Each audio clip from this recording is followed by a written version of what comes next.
All right. Hello, everyone. I thought it was important to make this video and talk about what just happened. A pretty big deal. Yesterday, the Federal Reserve decided to cut interest rates for the first time since COVID. For the first time since COVID. And the last time, do you know the last time that we cut interest rates prior to COVID?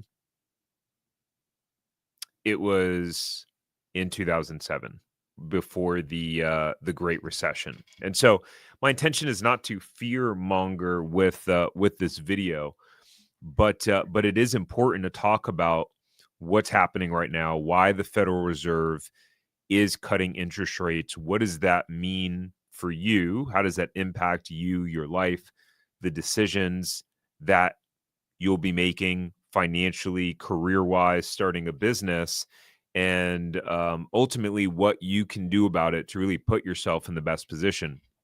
So let's take a second and just go over what happened here. So the Federal Reserve cut interest rates by a quarter percentage point on Wednesday, its first reduction of 2025, and they're projecting two more cuts for the rest of the year. So actually, let's keep going for a minute, and then we'll dive into it more. So the central bank voted in a split decision to cut interest rates to a range of 4 to 4.25, 25 basis point cut. First time the Fed has eased rates since last December.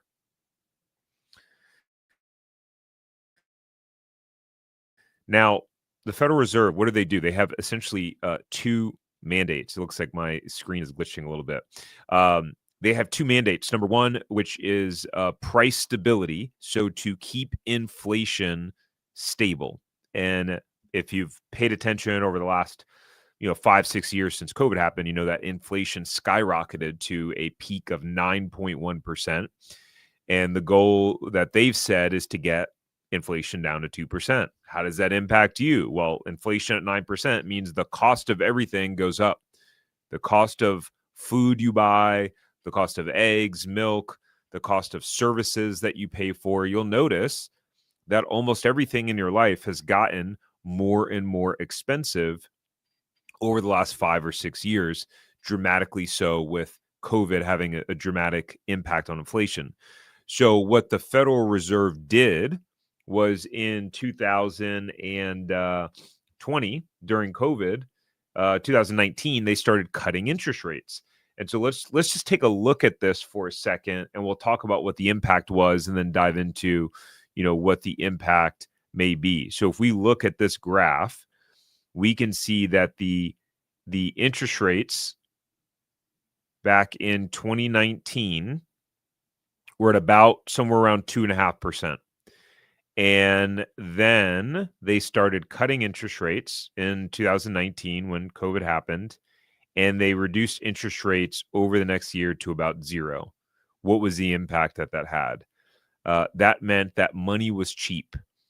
The cost of capital, interest rates were super low, right? You could get mortgages for 3-4% at that time. For businesses, the cost of debt is cheap as well, interest payments on loans to expand their businesses. And so this is one of the main tools, cutting interest rates, reducing interest rates, when the Federal Reserve wants to stimulate the economy, when they want the economy to pick up and produce more. Businesses will hire more people. Typically, the stock market has gains, so on and so forth. And then what happened? We had continual inflation. The market got too hot overall. Asset prices were soaring. Stocks went through the roof. Housing prices went through the roof for a variety of reasons. And so what did the Federal Reserve do? Well, back in 2022, they decided, okay, we need to start, you can see here, we need to start raising interest rates in order to slow down the economy. That's part of what, outside of housing prices going through the roof and people not being able to afford them, that's part of what helped to slow down the economy. Mortgage rates went up significantly, right?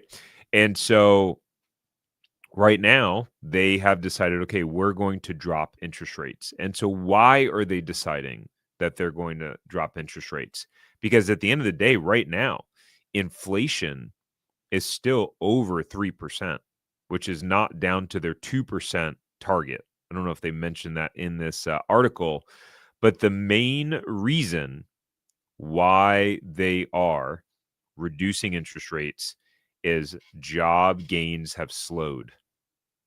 Job gains have slowed. So they said in a statement Wednesday, the unemployment rate has edged up but remains low. But, big but here, guys, they dropped a prior characterization of the labor market as solid. Labor market is jobs. So, according to the Federal Reserve, the job market is no longer strong. And I made a video about this the other day, so quite fitting in terms of timing. But the labor market is definitely not strong, not solid. Check out this article. More Americans are facing stretches of unemployment of 6 months or more, a worrisome sign for the U.S. economy. More than 1 in 4 workers without jobs have been unemployed for at least a year and a half. That number is a post-pandemic high and a level typically only seen during periods of economic turmoil. So there were 1.9 million Americans that had been unemployed long-term, meaning they had been out of work for 27 weeks or more. I made a whole video on that. I'll find it and drop it below if you want to watch that video of talking about what's happening in the labor market overall. But you may be experiencing it for yourself or hearing it from people that you know, that it's getting harder and harder to find a job. We see it because we've been hiring a ton of people at Franchise Empire. We've grown from 2 to 12 employees this year, and we get hundreds of applications for jobs. And so what happens when inflation continues to go up and the unemployment rate is going up? That's not a good sign overall. Again, the intention of this is not to start fear-mongering and spreading panic, but you need to know like what to do about this. What can you do about this to put your family in the best position as possible? And we're going to talk about that. Before we do, though, here's something important to note, is that the Federal Reserve doesn't have the most trustworthy track record, guys. So, the Federal Reserve will go on a press conference and say, "Hey, yep, don't worry, we got it under control. We think our timing is good on lowering interest rates, even though unemployment is high. We don't think it's going to have too much of an impact on inflation. We're not too worried about inflation." But I just want to go back for a second and take a look at what these guys were saying during the economic crisis. And so here's something. If you want to get riled up, right? This is something that'll rile you up. If any of you guys remember Ben Bernanke, right? Ben Bernanke was the Federal Reserve chair back during the Great Recession. And in 2007, when things started to take a turn, before they got really bad, he said that the subprime mortgage woes won't seriously hurt the economy. So this was back from, look at this article date, May 2027. Federal Reserve Chairman said Thursday that he didn't believe the growing number of mortgage defaults would seriously harm the economy, and also noted that banks share significant risk when financing private equity deals, so on and so forth. And so basically he said, while it was likely that there would be further increases in mortgage delinquencies and foreclosures this year and in 2008, he did not believe this problem would be enough to derail the overall economy. How did that turn out, guys? How did that turn out? There's a reason why they call it the Great Recession. That led to years of economic challenges. And just, it was financially devastating for so many people losing homes, jobs, businesses, etc. So that was back, and that was back again in 2007. This is another thing that Ben Bernanke had said, that the economy faces risks, but not a recession. That was what, May to November. So about 6 months later, he told lawmakers that the economy did not appear headed for recession, but warned growth could prove weaker than expected and higher inflation. Uh, it's just, guys, this is wild. So again, we all know how that turned out. It was a devastating time. He went into a terrible recession. And if you would have been listening to the Federal Reserve, he said that he didn't think they were heading into a recession. So what is the Federal Reserve saying now? What is, and by the way, actually, what did the Federal Reserve say in the beginning of COVID? If we do see that, hopefully, can you guys hear this? Let me know. Drop me a comment if you can hear this, by the way. Inflation expectations are moving up, or inflation is on a path to remain well above our goals and risk of setting us off on a period of high inflation, then we'll use our tools to guide inflation back down to 2%. So in the end, it's not going to be. In the end, it will be transitory, and people need to have faith in the central bank that we will do that. But we won't do it just because.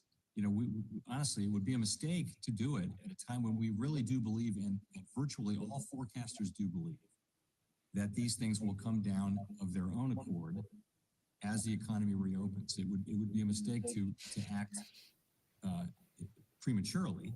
So we really have to weigh the risks of the two things, and at a certain point, the risks are right now the risks are clear. That should fire you up. So that was back in July of 2021. Inflation got worse. Inflation went all the way up to 9%. 9%. That was him saying that he believed inflation was going to be transitory and they were not going to start increasing interest rates. They only did that until the middle of the end of 2022. We went over that graph. So, what does this all mean? What does this all mean?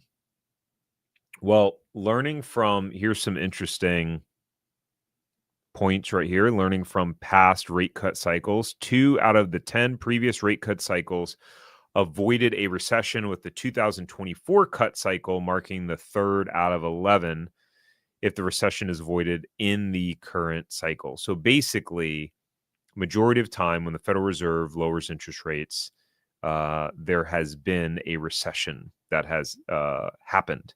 And so why are they lowering interest rates? Because the economy has slowed down.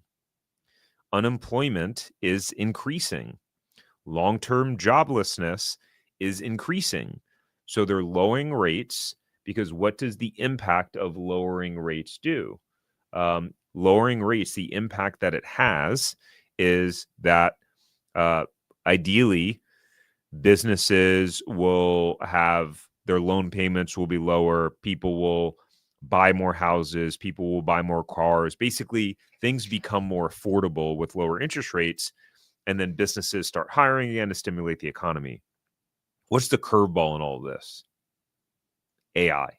AI is one of the curveballs in all of this, where the need for human labor is becoming less and less. Companies are laying off people. And whether a mixture of the economy and higher interest rates or just purely from AI, the layoffs are going to continue to happen, right? The layoffs are going to continue to happen. And what's happening is simple economics. In the labor market, meaning people looking for jobs, there is more supply than there is demand. So there are more people looking for jobs than there are available jobs in the marketplace. So what is that going to trigger? That's going to trigger people taking jobs and taking pay cuts and making less money or giving up on it. Just giving up on trying to find a job. That's one of the things that happened during the Great Recession is a lot of people just gave up. You go for how long can you take without not having an income? Unemployment runs out and you can't get a job. People wind up starting businesses. I remember many stories from individuals when I was working as a financial advisor. After that time, I actually got my investment licenses right around the 2008 period, and that's when I got my start into banking. And if you guys didn't know, I had my investment licenses for many years, about 15 years. My background is financial planning. And yeah, I remember it being a tough time for many people, but I remember many individuals talking to them at the bank of, they went out and started businesses because they couldn't find jobs. And so how this all impacts you guys? Well, at the end of the day, again, lowering interest rates, it's not a great sign. They can spin it as something that's positive, but it's not a great sign. Usually you lower interest rates because the economy's not doing great or it's headed in the wrong direction. Now, asset prices are high, by the way. Stock market's at an all-time high. Housing prices at an all-time high. So you may look at your investment accounts, your portfolio, your 401k and go, hey, these things have grown. I'm doing pretty well financially. But again, everything has gotten more and more expensive and people are struggling to find jobs. So what to do? Number one is I would say this is a great time, number one, to start paying down your debt. If you have debt, if you have consumer debt, car loans, credit card bills, it's a great time to start paying down your debt and saving more money, right? Saving more money, because if companies do continue to lay off more and more people and it gets harder to find a job, what happens if you get laid off? You want to make sure that you have a proper nest egg that you can lean back on, right? So the standard that most financial planners will tell you is 3 to 6 months of emergency expenses. So if you don't have 3 to 6 months of emergency expenses, you need to. And my recommendation would be to be proactive. So number one is to start paying down debt. Number two is saving money. Number three, I would actually say this is number one.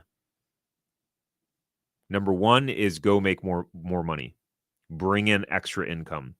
So that could be driving Uber on the side. That could be starting a side hustle, starting a side business, buying a franchise, doing consulting, whatever it is. I would highly recommend to start generating an extra income in case you wind up being one of the unfortunate individuals that wind up getting laid off or losing their job, right?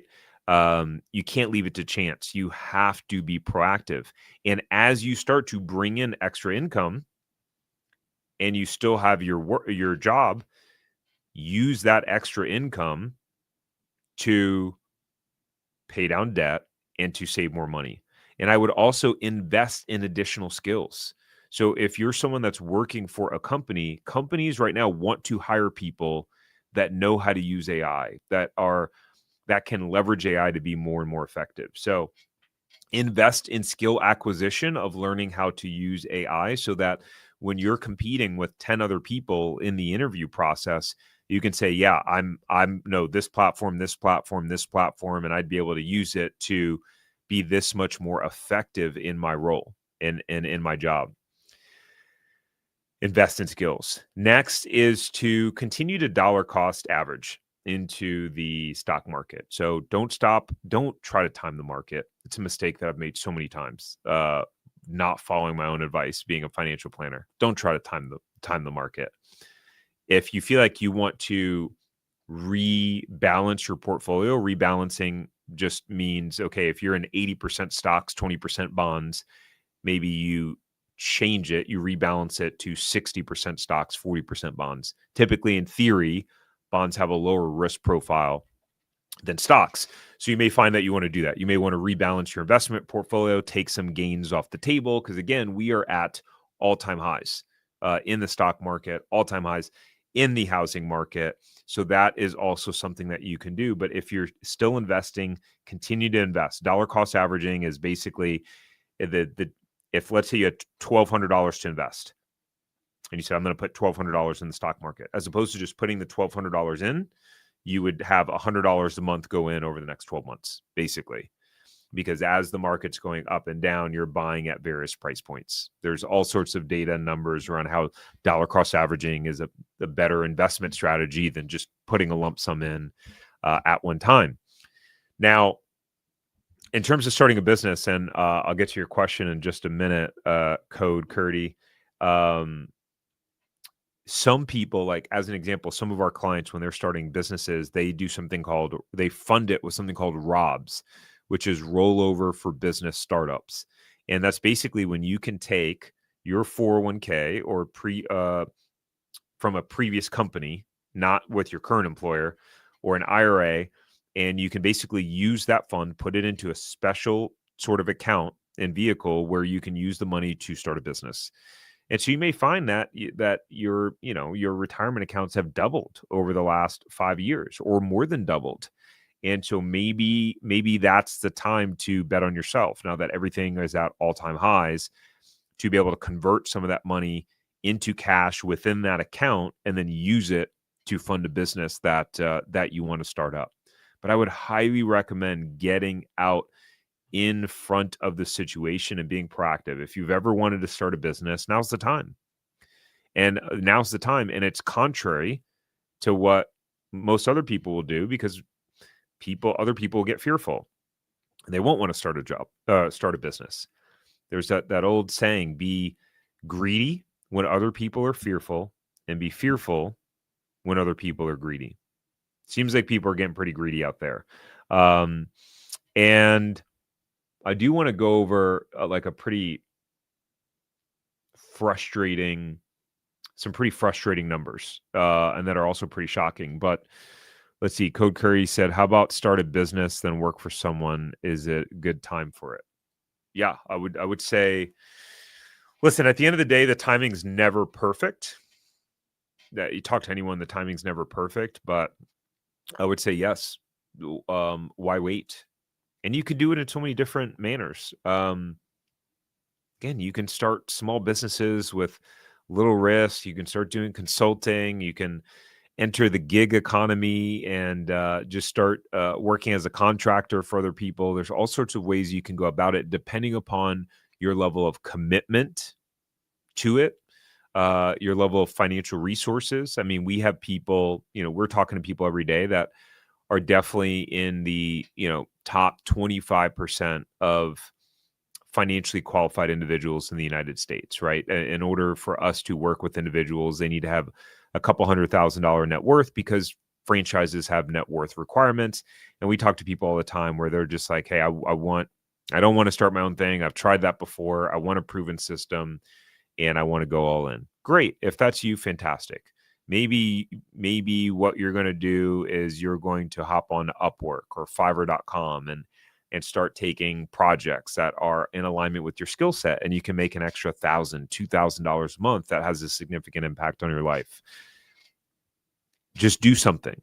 Don't sit on your hands and wait. Be proactive. Instead of sitting at home watching, Netflix at night or whatever it is you do, invest in generating and creating more income. So let's look at a couple other data points that I want to show you guys,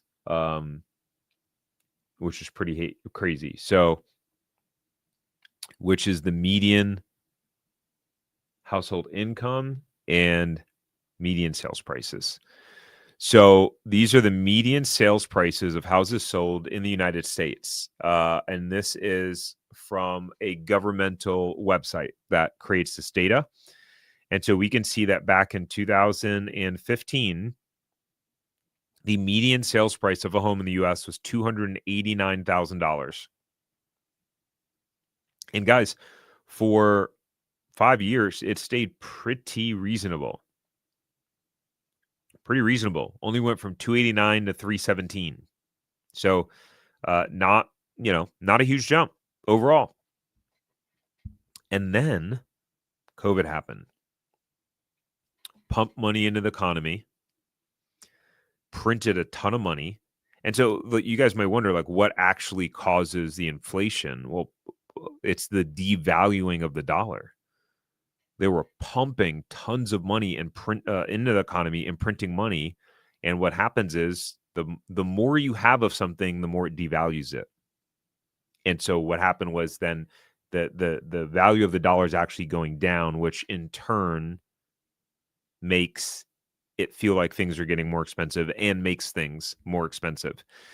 So you can see $317,000 median sale price, and then it went all the way up to $442,000 in 2022, right? And this is when the Federal Reserve, around the time in 2022 when they started increasing interest rates.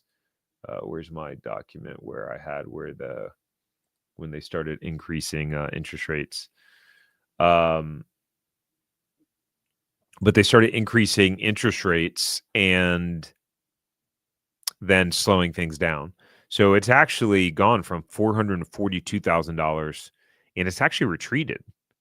The median sale price of homes have gone from $442,000 down to $410,000. I mean, that's a combination of affordability, number one. That's a combination of affordability, meaning the price of houses are too high. Then you take the price of houses and you take interest rates being high and mortgage rates at over 6%. The affordability between 6% interest rate and 4% is dramatic, right? So then you take that and then you take all of the layoffs that's happening and unemployment going up and people not having jobs for a longer period of time, and that impacts it. But still, this represents from over the last 10 years, this represents a 45% increase in the median home price. So I thought, I'm curious, what has been the median increase in household income? Have incomes tracked with home prices? Well, if we look now, that this goes from I guess they don't have the data going into 2025, so it's a 1 year different time period from 2014 to 2024 as opposed to the median sales price 2015 to 2025. But what you can see is that we went from 69,000 to about 83,000, which is about a 20% increase in wages. So over the last 10 years, or in household income. So in the last 10 years, household income has increased by 20%, and housing prices, or the cost of the price of houses sold, has increased by 45%. So that's a problem. That's a problem. And so now, even with inflation at 3%, the Federal Reserve is cutting interest rates. Typically, cutting interest rates creates more inflation. It's having high interest rates that makes inflation go down. So what's going to happen? No one knows. I mean, you can sit there watching CNBC and Yahoo Finance all day long. No one knows what's going to happen. The Federal Reserve doesn't know what's going to happen. It's just like when in 2007, when Ben Bernanke said that the housing crisis was going to slow down the economy, but he didn't see a recession happening in the forecast. Well, he was completely wrong. It's just like when the Federal Reserve said that inflation during the COVID time was transitory, and guess what? It wasn't. It stuck around. And they printed money like crazy, and inflation kept going. And then they had to keep raising interest rates at the fastest pace that they ever had, except for, what was it, in the 80s with Paul Volcker, I think was his name, when interest rates went up to like 15-16%. So again, what to do about this, and then we'll wrap, is number one, be proactive, create an extra income, start a business, start a side hustle, become a contractor. Number two, pay down debt. Number three, save more money. Number four, invest in skill acquisitions to make you more valuable to employers or in starting a business. And then last but not least, continue to dollar cost average into your investments. So curious what your thoughts are on this. If you like this style of video, let me know. Drop a thumbs up on the video. Drop a comment and let me know. I'm thinking about maybe making more and more videos like this, kind of talking about, you know, what's going on in the economy, in the financial world, because it's important, and we're entering a very weird time. We've been in a weird time financially, but we're continuing to do it. But no matter what, don't let what's happening in the financial world paralyze you. It's time to be proactive. It's time to take initiative. Don't just sit there waiting and watching. It's the people who are aggressive and decisive that are going to win in these periods, because a lot of people are going to get fearful and they're going to do nothing. And to be fair, there are a lot of people that are in a financial position where they're kind of like in fight or flight. They're scared. I mean, imagine not having a job or an income for 3 months, 6 months, a year. You know, things start getting tight, and then people are forced to take different steps. So don't wait until that point. Again, I hope you enjoyed the video, got value out of it. Make sure to subscribe before you leave, and I'll see you guys on the next one. Take care.